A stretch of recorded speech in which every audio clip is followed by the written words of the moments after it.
Ya, Assalamualaikum warahmatullahi wabarakatuh. Suara saya bisa terdengar? Mas, Mbak, suara saya udah masuk? Udah, Bu. Bisa, Bu. Masuk, Bu. Ya, jadi perkenalkan yang belum kenal saya, nama saya Hirna. Saya mengampu bandar udara di semester ini dari UTS hingga UAS ya, nanti jadi UASnya nanti dengan saya. Untuk materi bandar udara setelah UTS ini kita nanti mempelajari tentang kebanyakan geometri. Cuman dari awal-awal pertemuan agar kita paham dulu, kita satu jalur, kita akan mempelajari tentang pemilihan lokasi bandara. Untuk yang kemarin pemilihan lokasi bandara sudah dibahas oleh Bu Vera. Dan menjawab. Mas Didi Kurniawan bisa bantu jawab.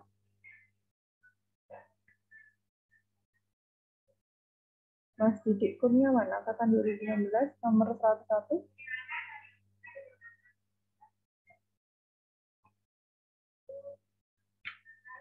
Mas Faza Faris. Faza Faris. Oke. Ya, terima kasih. Sudah jawab.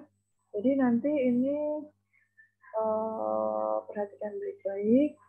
Memang kalau awal-awal perhitungannya belum langsung kita mulai, tapi kalian saya harap karena inti dari bandar udara kita perhitungan di geometri, jadi saya harap kedatangan mahasiswa sekalian untuk mengikuti perkuliahan ini. Jadi jangan sampai kalian lulus hanya untuk mendapatkan nilai. Kalau nilai saja kalian di sekolah bayangan mungkin akan kalian dapat. Tapi yang kalian cari di sini, kalian ilmu, apalagi ilmu di sipil ya. Selain itu kalian attitude kalian, cara kalian berperilaku itu juga termasuk pembelajaran yang ada di kampus kita. Baik, saya mulai perkuliahan kali ini. Selamat siang. Jadi kemarin kita sudah dijelaskan tentang jenis-jenis fasilitas bandar udara. Ini awal dulu ya, kita cross-check balik ke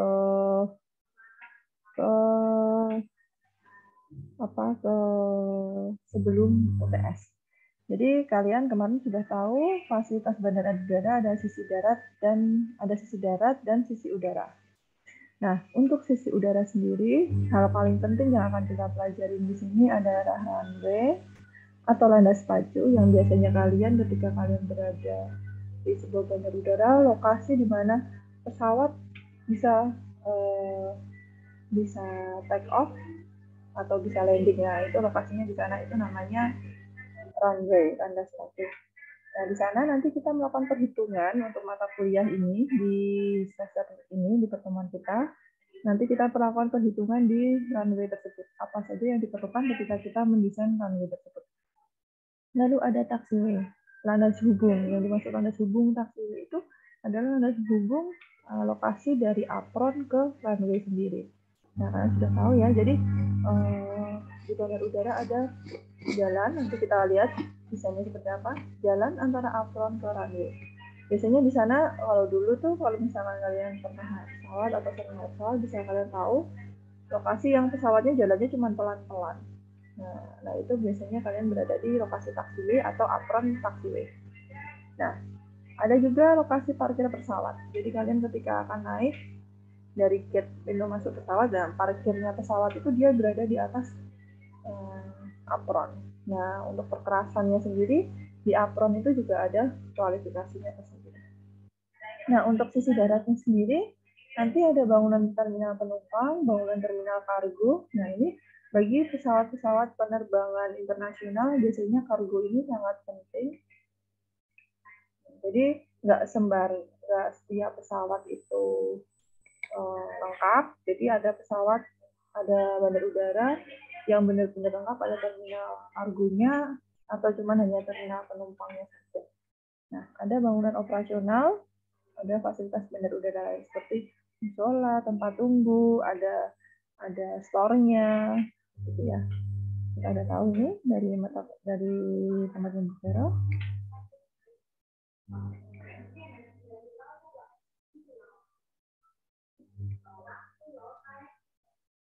Nah, ini untuk gambarannya ketika kalian berada di sebuah bandar udara yang sederhana. Jadi ini contoh layout bandar udara sederhana. Kalian orang teknis harusnya kalau mengetahui gambar ini sudah paham ya. Ini adalah gambar fasilitas bandar udara, ada sisi udara yang ditunjukkan dari gambar di bawah, ada sisi darat. Nah, sisi darat ini dari terminal penumpang, ada ruang tunggu, terminal operasi, semua ada di sini. Terminal penumpang,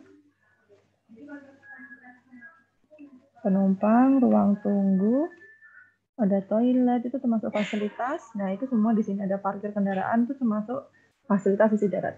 Nah, sedangkan untuk fasilitas sisi udara sendiri, nanti ada apron, biru ini gambar pesawat ya. Ada taxiway, jalan penghubung antara apron ke runway, itu namanya taxiway, ada runway. Nah, runway ini lokasi landas pacu ketika kalian melakukan take off maupun landing. Kita mengulang lagi materi kuliah ini biar kalian satu frekuensi dengan saya. Nah, kalau tadi gambar layout, yang sekarang ini gambar foto sisi udara. Nah, kalau yang ada yang beberapa mahasiswa masih belum bisa memahami gambar tadi, ini saya jelaskan langsung dari sisi udara.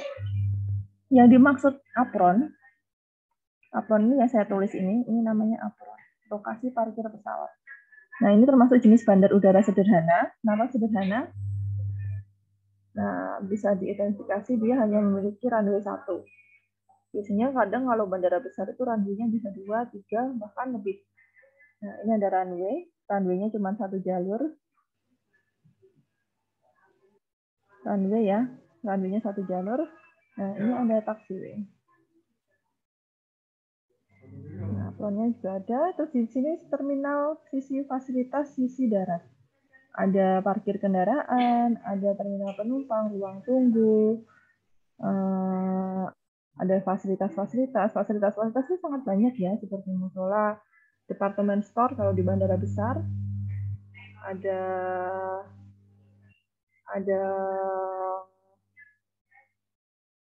mungkin ada restoran dan lain sebagainya. Biasanya itu termasuk dari fasilitas sisi darat. Nah, ini sisi darat ya. Syarat sebuah bandara udara itu untuk sekarang itu harus bisa terintegrasi dengan semua moda. Jadi bandar udara yang baik itu mampu terintegrasi. Terintegrasi itu maksudnya terkoneksi. Jadi yang masih belum paham namanya integrasi adalah semua moda transportasi terhubungkan. Itu prinsip orang transportasi sekarang berpegang seperti itu. Jadi kalau misalkan kalian membangun sebuah bandar udara di seluruh pemerintah daerah kalian juga harus memikirkan. Jadi proyek satu bandara itu nggak proyek cuma bikin bandara saja. Jadi proyek bandara itu kalian harus memikirkan bagaimana si bandar udara itu bisa aktif, bisa didatangkan orang, bisa mendatangkan orang. Proses salah satunya dengan integrasi intermoda. Bagaimana cara integrasi? Integrasi itu kalian bisa membangun kereta yang dihubungkan dari daerah kota ke bandar udara tersebut. Ada juga bisa menghubungkan dengan bis damri atau bis. Nah, dan kendaraan pribadi. Nah, itu integrasi. Jadi ada biasanya kalau sekarang itu baru ngetrennya dihubungkan dengan bis, kereta, dan jalan tol. Nah, itu ya. Tapi jalan biasanya juga harus wajib ada, nggak harus jalan tol kita semua kendaraan biasa kita naikkan ke jalan tol. Jadi integrasi moda itu sangat dibutuhkan ketika kalian membangun sebuah moda udara. Nah, di sini bisa kalian lihat kalau di sini bandar udara sederhana ini pun sudah difasilitasi untuk integrasi. Di sini yang saya garis merah ini ya, ada sebuah jalan. Kalau dilihat-lihat ini adalah tol gate. Nah, ada jalur biasa juga, jalan arteri biasa. Non bayar ya, ini jalan biasa. Ini ada jalan tol. Nah, fasilitas-fasilitas ini penting ketika kalian membangun sebuah bandar udara. Jadi besok kalau kalian balik ke daerah kalian sebagai seorang pimpinan daerah, kalian jangan asal ngomong saja saya pengen ada bandara di daerah kalian, tapi daerah kalian tuh mampu tidak mengintegrasikan si bandar udara dengan transportasi yang ada di kanan kirinya. Nah, itu aspek yang paling penting yang harus kalian tahu ketika kalian. Oke, ini sebenarnya saya pengen liatin video, tapi waktunya karena mepet ya. Jadi saya nggak liatin, kita langsung ke master plan. Ketika membuat bandar udara, kalian seorang desainer perancang bandar udara, kalian harus bisa memprediksikan bandara itu dalam jangka waktu 20 tahun mendatang. Jadi bandara itu bisa dipakai 20 tahun mendatang. Nah, master plan-nya itu nggak hanya kalian, sekarang bandara ini hanya bisa mampu mendatangkan 3 pesawat. Nggak boleh kayak gitu. Nanti 5 tahun lagi perbaikan lagi. Nah, itu kan anggaran lagi ya. Apalagi bandar udara itu anggarannya lumayan besar. Nah, jadi seorang perancang atau sebuah konsultan perencana bandar udara, kalian bisa membuatkan master plan. Jadi master plan itu nggak harus sekalian kalian bangun. Ini saya ada contoh gambar. Kalian punya lahan tanah. Pemerintah kalian baru mampu membuat bandar udara itu dengan luasan dari memanfaatkan tanah, tapi kalian harus sudah ada nih tanah yang akan kalian pakai. Baru bisa membuat satu runway, satu terminal, apronnya hanya untuk 10 pesawat, taxiway-nya 2 lajur. Tapi kalian sudah mempunyai planning. Terminalnya akan diperluaskan seperti apa? Nih, contohnya saya kasih biru ya. Oh, rencana 20 tahun mendatang terminal memang sengaja saya akan luaskan lebih banyak sesuai garis biru ini. Oh, ada rencana juga runway-nya ada saya tambahkan 2 lajur. Taxiway-nya ada tambahan bentuknya enggak sejajar. Nah, master plan yang gambar biru ini nggak harus dilaksanakan dibangun pada tahun ini. Bisa kalian bangun 5 tahun mendatang. Tapi kalian juga harus sudah punya rencana 20 tahun mendatang ini. Nah, ini yang harus kalian pegang ketika kalian menjadi seorang perencana bandar udara.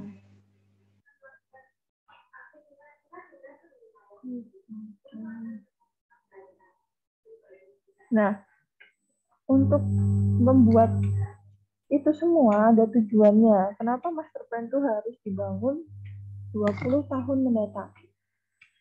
Pertama, untuk pengembangan fasilitas fisik bandar udara.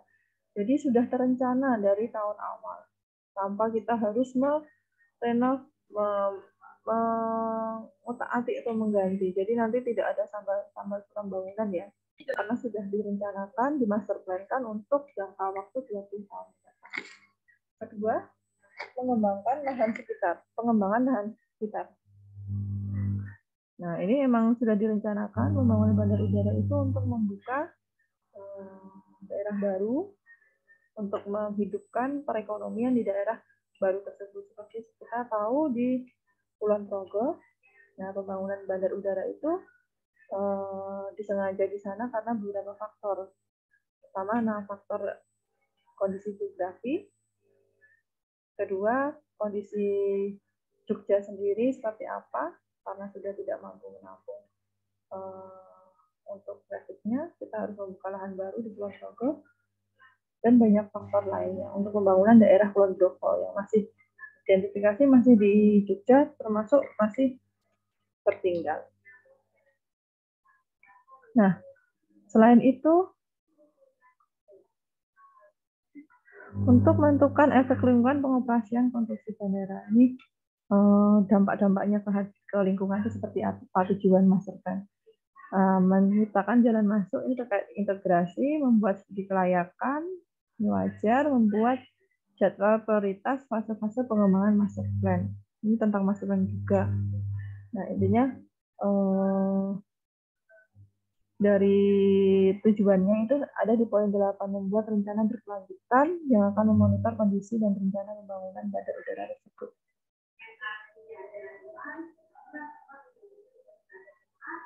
Oke.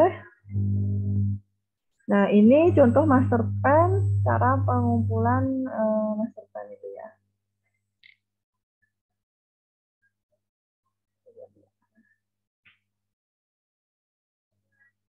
Nah, bagaimana cara membuat master plan, Bu? Nah, kalian mungkin akan bertanya-tanya sebagai seorang calon konsultan perencana bandar udara. Mengumpulkan, menganalisis data. Jadi ada di kuartal pertama, mengumpulkan, menganalisis data. Data apa saja yang dikumpulkan? Pertama, itu data traffic perjalanan bandara terdekat. Misalkan kita ingin membangun NIA, traffic perjalanan terdekat, bandar udara itu overload nggak sih? Atau memang di sana traffic perjalanan udaranya dikit. Nah, pertimbangan-pertimbangan itu kita harus tahu untuk menganalisisnya. Terus pertumbuhan penduduk di situ seperti apa sih? Jangan asal karena pemerintah kalian mempunyai dana lebih, kalian ingin membangun sebuah bandar udara tanpa perencanaan matang. Ada beberapa lokasi bandar udara di pemerintah yang karena kemauan pimpinan daerah saja membangun bandar udara, tapi efeknya bandar udara itu menjadi sepi peminat.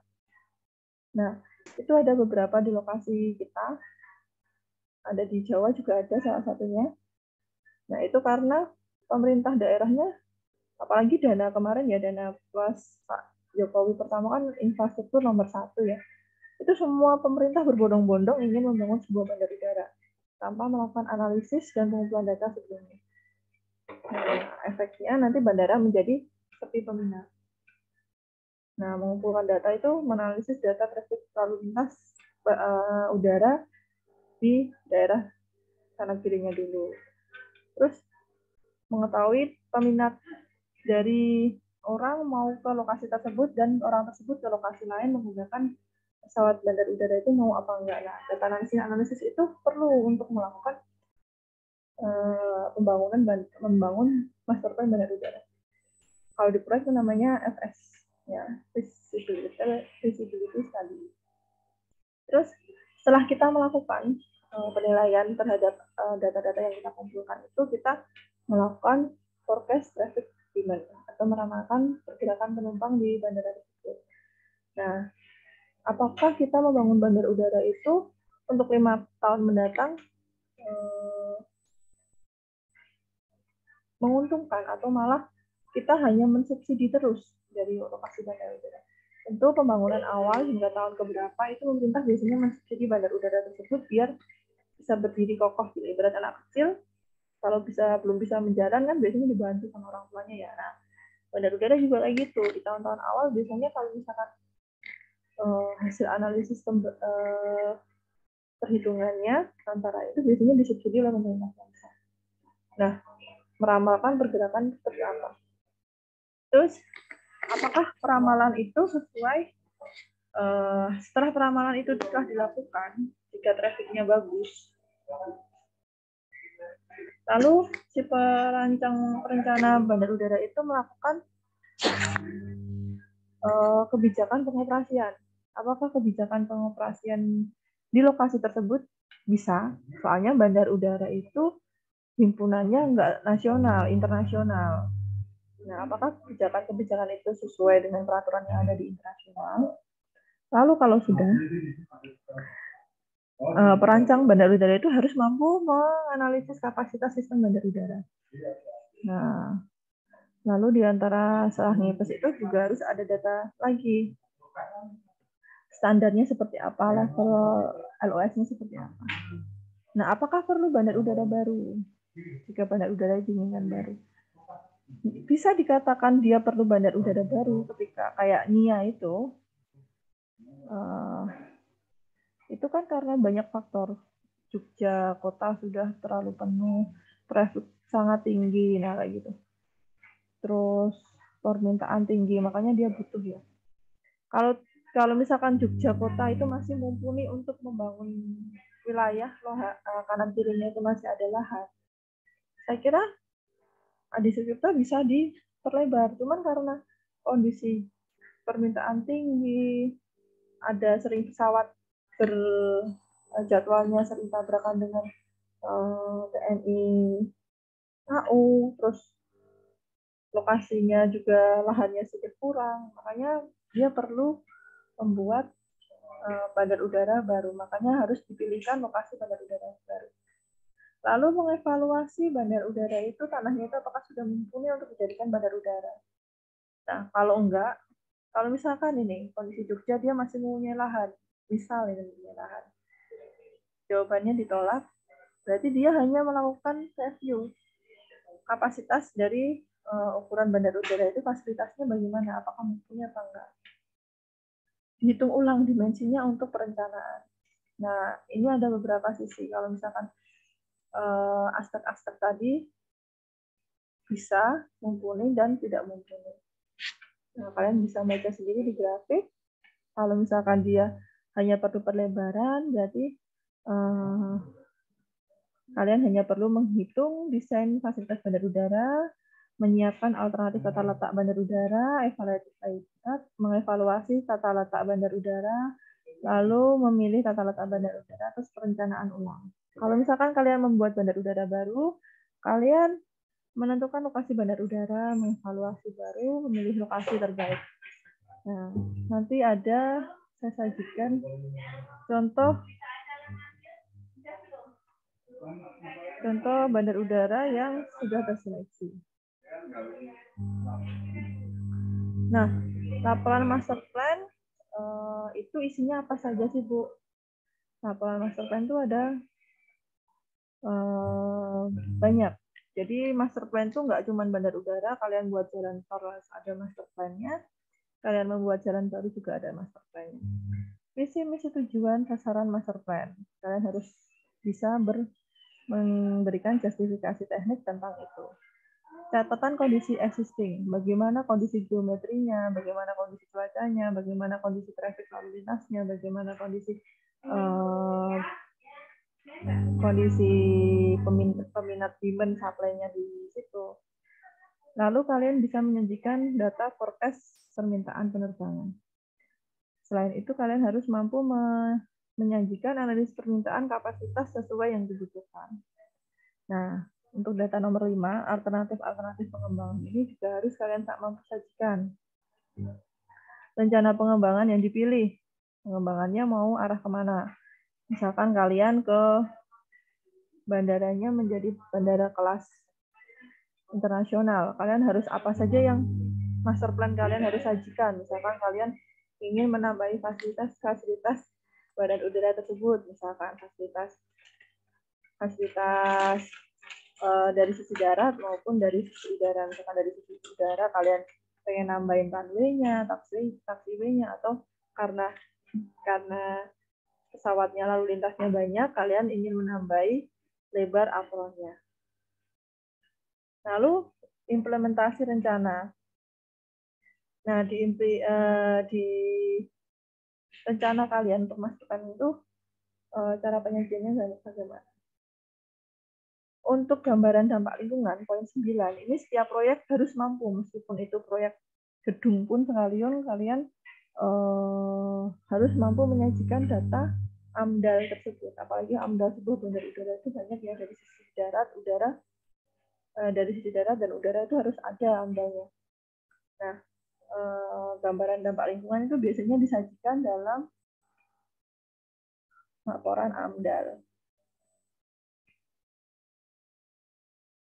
AMDAL ini urusannya nanti ke Kementerian Lingkungan Hidup.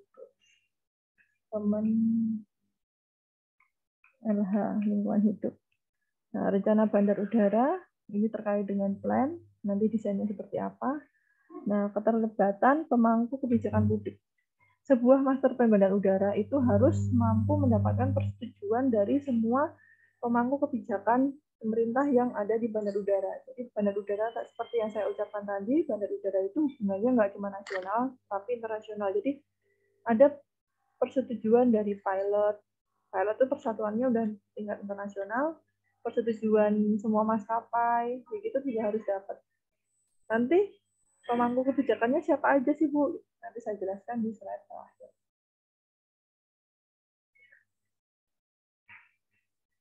Oke. Ini lagi. Oh ya, ini udah malah ada langsung. Nah, siapa saja sih pemangku kebijakan yang terlibat dalam perencanaan sebuah bandar udara? Jadi kalian selaku perencana, kalian ditugaskan. Oh, kalian kerja di Angkasa Pura selaku operasionalnya ya. Nah, kalian ditugaskan. Ini saya mau disuruh bangun bandar udara di daerah sekian. Kalian tolong cari persetujuannya. Siapa saja sih yang harus kalian cari untuk mendapatkan persetujuan? Pertama, TNI AU. Nah, seluruh wilayah Indonesia itu untuk perizinan sisi udaranya ada kalian harus mendapat izin TNI AU. Selain TNI AU, General Aviation itu kalian juga harus ada perusahaan penerbangan. Nggak mungkin kan kalian membuat pesawat sendiri. Kalau kalian hanya menggunakan pesawat sendiri, jet pribadi, apakah nggak sayang? Gitu. Perusahaan penerbangan itu ada asosiasinya juga. Perusahaan-perusahaan komersial. Nah, kalian harus mampu melibatkan mereka dalam pembangunan bandar udara kalian. Nah, selain itu, yang wajib itu warga sekitar. Nah, ini kaitannya nanti ke AMDAL. AMDAL-nya bagaimana? Apakah mereka menerima dampak-dampaknya? Pabrik pesawat yang akan mensuplai pesawat kalian. Kelompok pilot. Nah, kelompok pilotnya ini bagaimana? Apakah mereka mau menyetujui melakukan penerbangan di situ? Dan itu pemerintah daerah setempat, pemerintah pusat, dan kepala bandara. Nah, ini beberapa pihak-pihak yang akan terlibat ketika kalian membangun sebuah bandar udara. Ini approval-nya melalui mereka ya. Jadi, nggak semudah kalian membuat jalan tol. Kalau jalan tol, kalau saya dulu, hanya waktunya tinggal dikit. Jalan tol itu kalau dulu saya hanya perlu DJT, untuk AMDAL-nya ke warga sekitar itu ada sub sendiri yang mencari, dan pemerintahnya itu hanya hubungannya sama BPJT, nggak ada hubungannya sama TNI, nggak ada sama kelompok pilot, nggak ada pabrik, nggak ada perusahaan penerbangan. Jadi lebih ringkas. Kalau bandar udara itu lebih banyak.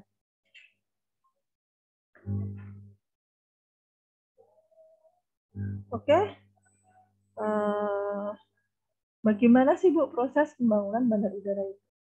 Pembangunan bandar udara, ini kita masih awal-awal ya. Ini perhitungannya saya sudah mulai masuk tuh kedua sampai ke terakhir. Kita udah mulai hitungan. Jadi saya harapkan kehadirannya lebih penuh lagi daripada sekarang. Ini masih sedikit yang datang, cuma 40-an. Nah, nanti yang berikutnya kalian ajak teman-teman kalian untuk bergabung. Nah, lalu lanjut lagi pembangunan bandar udara. Pembangunannya itu ada apa saja, Bu? Pertama, pertimbangan perencanaan awal. Nah, apa saja sih yang menjadi pertimbangan seperti yang saya jelaskan di slide sebelumnya? Ini terkait studi kelayakan. Nah, apakah layak bandar udara itu dibangun? Studi kelayakan itu masuknya apa saja? Apakah dari sisi geometri saja? Enggak. Studi kelayakan itu banyak aspek ya. Feasibility study itu ada dari trafficnya lalu lintas kendaraan udara di jalan kiri, apakah bagus, terus apakah akan menguntungkan si bandar udara. Jadi banyak bandara yang mati suri, sekarang ada beberapa bandara mati suri karena FS-nya dijadikan jadi layak. Ya, itu banyak sekali ya, kalau misalkan ada uang, FS itu bisa jadi ya. Saya pernah ngalamin juga, tahu kasus-kasus kayak gitu. Nah, FS-nya ini, visibility study-nya ini harus dinyatakan layak dari sisi kondisi alamnya, kondisi lingkungannya, dari kondisi traffic lalu lintasnya. Lalu untuk forecasting perencanaan bandar udara. Nah, apakah bandara ini akan memberikan profit atau enggak? Terus harus mampu melakukan kontrol pembangunan finansial. Nah, di sini harus mampu menganalisis ekonomi. Tujuannya kalian kira-kira bandar udara itu untuk pembangunan 20 tahun mendatang sesuai master plan butuh berapa?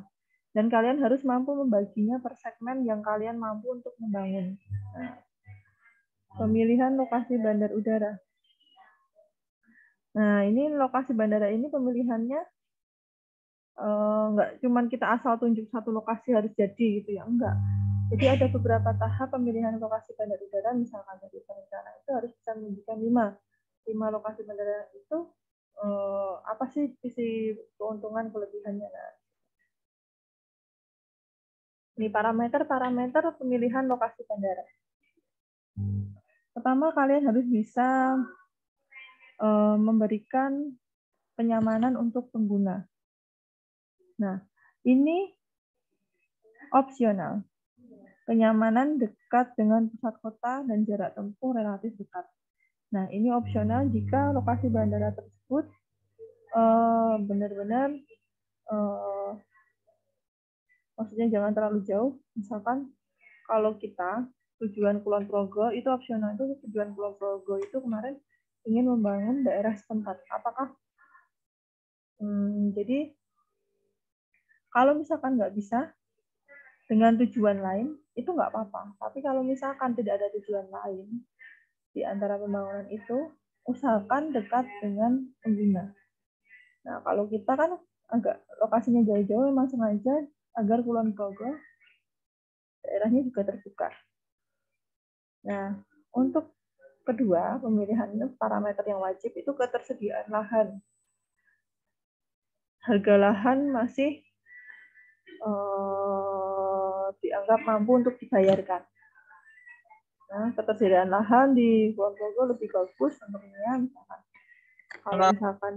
Kalau misalkan untuk di Bandara Suta, di daerah Cengkareng itu juga lumayan masih banyak lahannya, masih luas, harganya juga relatif murah. Nah, ini lahannya ada apa enggak? Harganya masih mumpuni enggak? Karena ini kan nanti yang dibayarkan oleh pemerintah. Anda ganti untungnya. Ketiga, parameternya desain tata letak bandar udara sesuai arah angin dominan. Misalkan nih, angin dominannya di sini ada sebidang tanah. Angin dominannya dari sini, contoh yang salah aja. Padahal kalian ingin menyajikan sebuah pesawat Boeing 737 yang bisa minimal kalian harus menyediakan runway 2000 meter. Oh, ini cuma ada 1500 meter. Nggak bisa kayak gitu. Padahal angin dominannya kan dari utara ya misalnya. Ini cuma kesediaan lahan, berarti ini lahannya nggak ada. Lahan untuk sini belum bisa, dia nggak bisa dibebasin kan kalau di sini. Oh, berarti ditolak. Nah, angin dominan misalkan konsentrasinya yang bisa kayak gini. Ini nggak bisa dipakai. Nah, kalau angin dominannya misalkan saya dari sisi kiri. Kalian pengen ada Boeing 737. Dari arah sini bisa 2200 meter. Oh, Boeing 27 misalkan butuh 2100 meter. Oh, masih mampu. Nah, ini contoh kesediaan lahan tanah.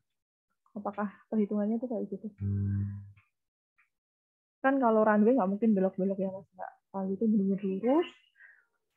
Geometrinya juga bisa lurus, stabil semua, kemiringan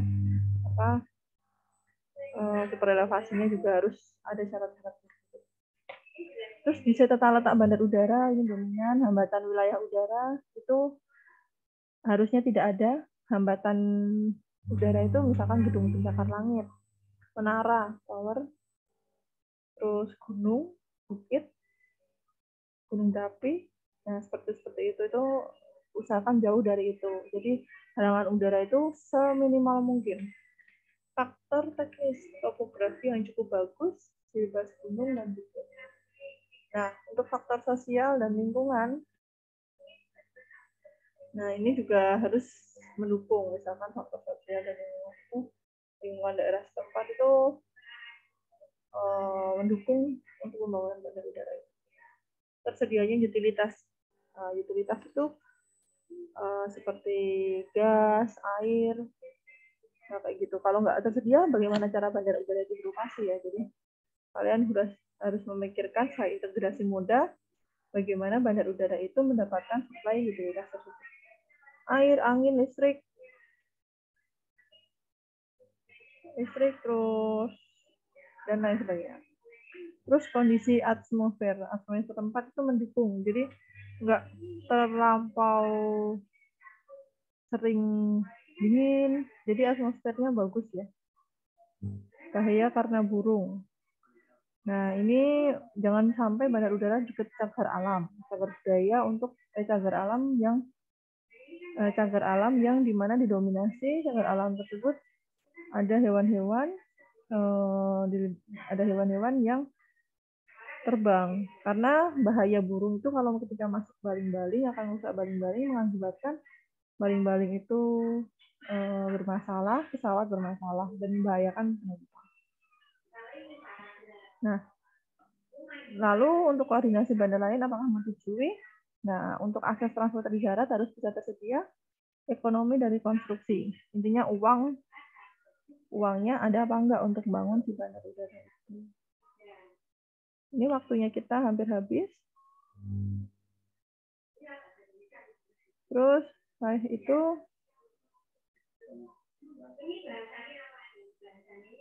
nah, ini untuk perhitungan forecasting. Forecasting yang sering kalian gunakan untuk teman-teman kalian untuk melakukan penelitian skripsi di TNY. Nah, ada beberapa macam forecast atau forecast itu salah satu bagian dari tahap pembuatan bandar udara. Mampu memprediksikan bandar udara itu untuk perjalanan grafiknya 5 tahun mendatang berapa, 6 tahun berapa, sampai ke tahun yang kalian tuju. Itu bisa menggunakan metode tim series, serial waktu. Ada metode market share, jangkauan pasar, ada metode ekonometrik. Nah, ini untuk jelasnya tidak akan